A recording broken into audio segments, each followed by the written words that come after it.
What's up, guys? We're the design department at House Pixel Games. My name's James Pickett, and I'm a level designer and scripter.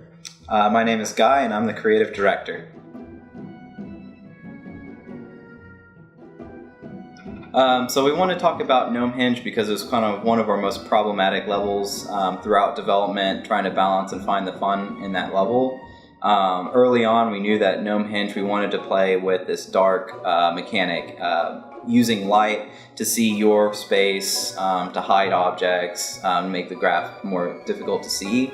So right off the bat, the first thing that we did is we put lights around the gnome character and the mower. So the mower has like a cone of light that shoots out its headlights, and then there's a little light around the gnome's feet that they use to kind of see and navigate the space.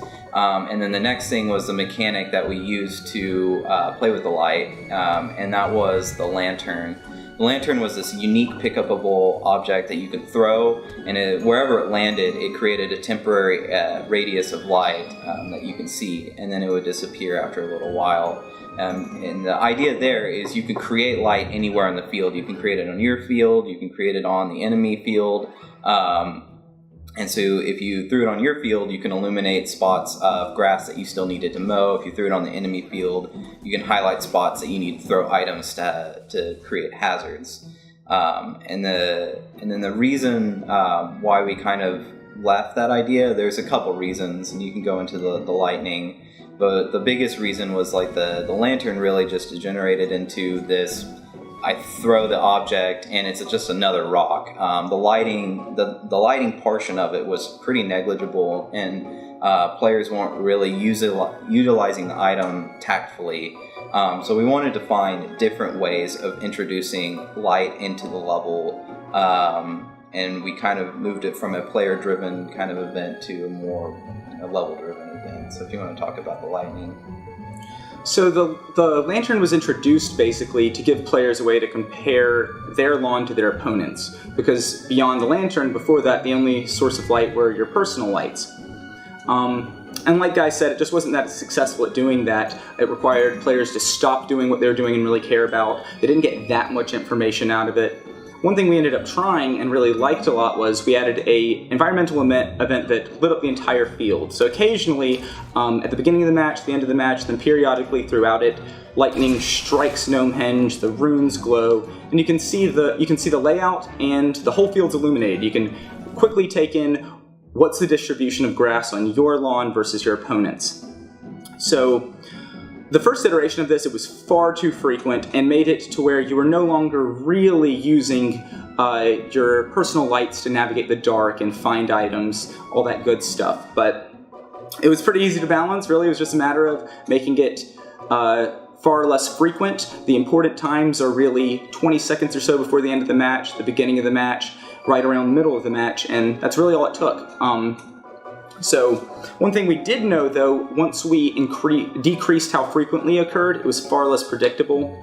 So one thing we tried was basically 10 seconds or so before the lightning strikes, the runes on Gnomehenge start to pulse and then dim, and then the lightning strikes and they intensely light up, and that helped players kind of anticipate when the lightning strike was coming. So that was the first, one of the first problems that we encountered with Gnomehenge was battling with the light mechanic itself. The other thing that we ran into was the level layout. So early on in the project, we chose a very small, intentionally small space for the level layout, with the understanding that if you're fighting to see items, it'll take you longer to mow your lawn. So we made it smaller to kind of facilitate that, and what we found through playtests where players were just breezing through the level, just utterly crushing it, and finishing the map in about like 1 minute. And we wanted to extend the lifetime of that.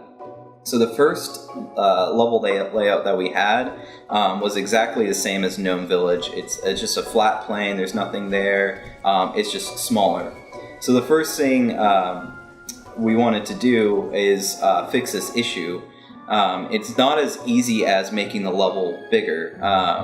by the time we discovered this problem with the level, the art had already been finalized in the level. So there would have been a whole lot of rework to extend it and push the size out. So we had to get clever with the level design in the space itself to increase the time players were in the map. So we took this, what we call the maze layout, and basically it was just an overcomplicated, sections of fences in the level that you had to, mow between. There's a lot of choke points that you can create hazards and stuff. And with that first iteration, what we found was it was extremely frustrating. Not only did you have to fight the dark and use light, but you also had to fight against the level design that was very limiting.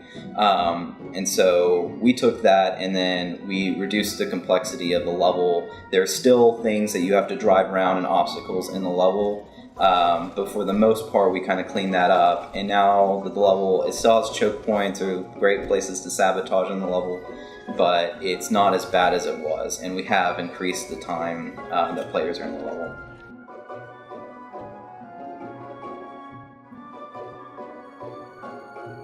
I became creative director at House Pixel Games because I really enjoyed Mowin Throwin and what it brought to the table in terms of the couch co-op or party games. I have a huge passion for these type of games, playing with them back in the old Xbox, PlayStation 2 days, and coming over to my friend's house and playing those games.